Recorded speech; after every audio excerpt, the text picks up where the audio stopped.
Comme dans beaucoup de champs un peu partout en France, ce champ était il y a quelques jours rouge, disséqué au glyphosate. Mais le glyphosate est toujours là, vous ne le voyez pas. Et si on pouvait teinter ce champ en rouge, si on pouvait dire que les molécules de glyphosate étaient rouges, ce champ serait entièrement rouge rosé. Voilà, c'est ça qu'il faut bien comprendre. Et sur ce chemin, et tout au long de ce chemin, partout, on retrouve la même chose, à savoir des graines de blé ici d'ailleurs, qui ont été abandonnées, qui sont tombées par terre au moment de la semaille. Et partout dans ce champ, partout dans ce champ, on retrouve les mêmes graines, qui sont des graines enrobées d'un produit chimique toxique pour la plupart des espèces granivores. Il faut savoir que même les insectivores sont des opportunistes.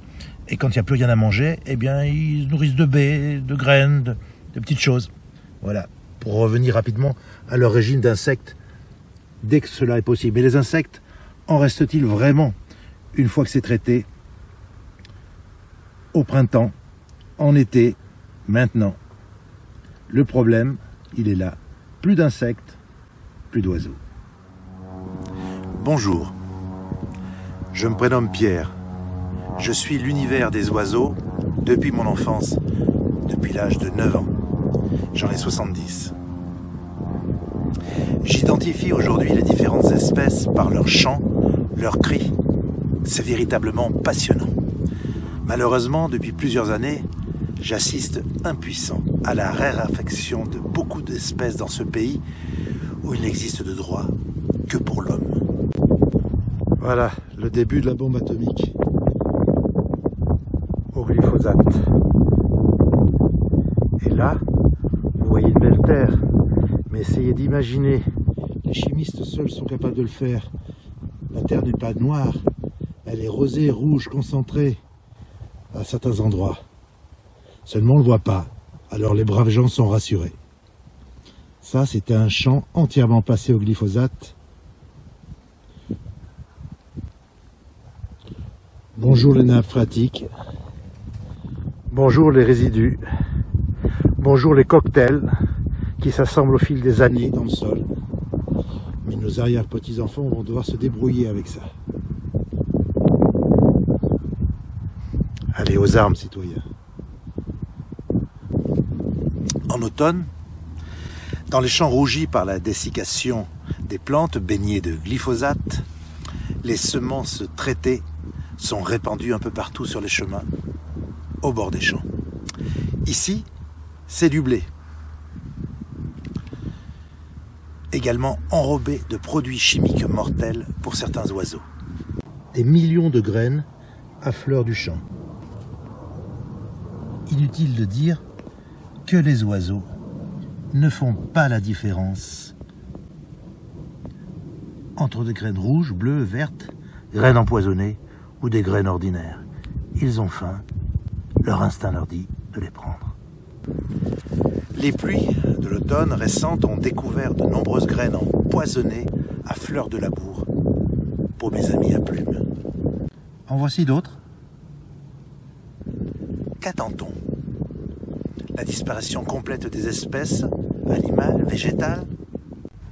Et sur le bord de ce champ, partout, des graines empoisonnées pour les oiseaux.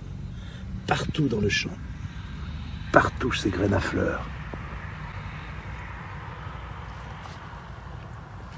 Et voilà, un petit bout glyphosé qui n'a pas été labouré. Mais je le redis, le plus important, c'est ce qui ne se voit pas. Le plus important, c'est ce qui ne se voit pas. Mais comment veut-on que les espèces s'en sortent? Mais comment veut-on vivre encore avec des oiseaux? Un autre champ traité au glyphosate.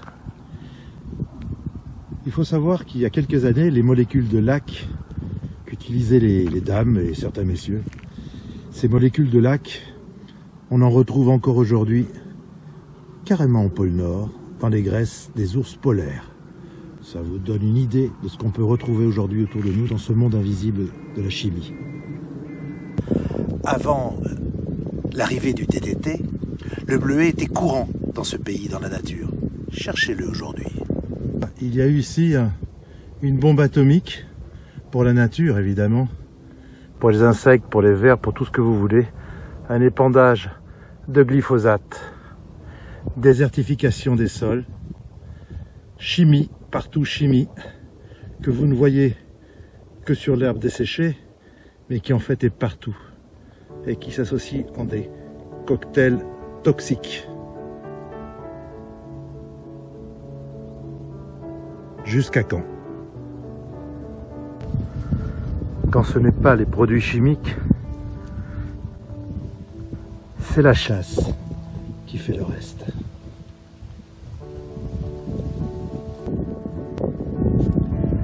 J'ai envie de voler dans les plumes de ce monde de fous qui a trop de graisse dans le cerveau pour comprendre. Ceci est un ultime message de désespoir dans le silence assourdissant de la connerie humaine.